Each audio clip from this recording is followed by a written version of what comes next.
Canada के एक मारूफ रोजनामे the globe and mail की तहकीकाती रिपोर्ट में कैनेडियन सिक्योरिटी एजेंसियों का हवाला देते हुए इंकशाफ किया गया कि भारतीय वजीर आजम नरेंद्र मोदी को सिख रहनुमा के कातिल और दीगर पुरतशद्दुद साजिशों का भी इल्म था। रिपोर्ट में कहा गया है कि कनाडा की कौमी सलामती से जुड़े एक एहलकार ने नाम ना जाहिर करने की शर्त पर बताया कि सिख रहनुमा को कत्ल करने की साजिश भारतीय वजीर दाखिला अमित शाह ने तैयार की थी और इससे भारतीय वजीर खारजा एस जयशंकर और कौमी सलामती के मुशीर अजीत डोवल समेत वजीर आजम मोदी भी आगाह थे।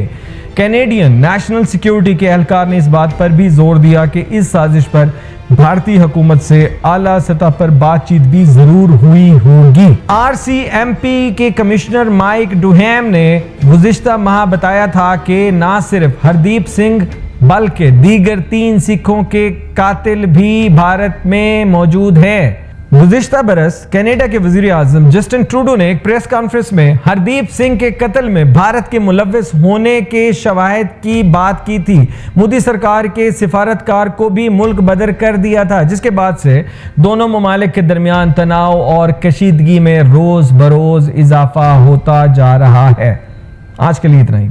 अल्लाह हाफ़िज़।